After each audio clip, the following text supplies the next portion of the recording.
ही राजकीय केस होती. गेल्या 30 वर्षापूर्वी ही केस रजिस्टर झालेली आहे. त्यावेळेस दुगुळे साहेब राज्यमंत्री होते. माझं आणि दुगुळे साहेबांचं राजकीय वैर होतं आणि त्या वैरत्वापोटी त्यांनी सरकारला सांगून माझ्यावरती ही केस केलेली होती. त्या केसचा निकाल 30 वर्षानंतर आज पहिल्यांदा लागलेला आहे.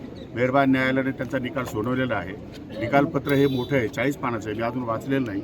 वाचून त्या संदर्भात मी आपल्याला व्यवस्थितपणे मार्गदर्शन करेन आपल्याकडनं आणि त्यासाठी मी अपील या ठिकाणी करण्याचा निर्णय घेतलेला आहे. आपल्याकडनं जामिनासाठी काही या ठिकाणी हा जामीन तर नियमाने कायद्यानुसार जे काही करता येईल ते सगळं केलेलं आहे. साहेब, पण जे सरकारी पक्ष होते त्यांचं असं म्हणणं होतं की आपण उत्पन्न कमी दाखवलं आणि सरकारचे सदनिका ह्या लाटल्या आणि जे 4 फ्लॅट घेतलेले होते त्यापैकी 4ची आपण आणि आपल्या भावाने त्या संदर्भात मी अजून जजमेंट वाचलेलं नाही.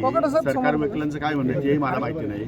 मी जजमेंट वाचलेलं नाही आणि ते जजमेंट वाचलं की मी तुम्हाला त्याच्यावरती सविस्तर या ठिकाणी देऊ शकतो. पण आपल्या शिक्षेची जी आता हे सगळं प्रकरण समोर आल्यानंतर आता राजीनाम्याची मागणी देखील लगेच होऊ शकते ना. काय राजीनाम्याची मागणी होऊ शकते, पण त्यासाठी अपिलेट प्रोव्हिजन आहेत.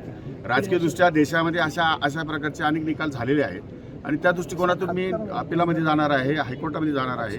त्यामुळे न्याय मागण्याचा अधिकार, जसा न्यायालयाला निकाल सुनावण्याचा अधिकार आहे तसा न्याय मागण्याचा अधिकार मला पण एक नागरिक बनून, त्यामुळे मी वरच्या कोर्टामध्ये न्याय मागणार.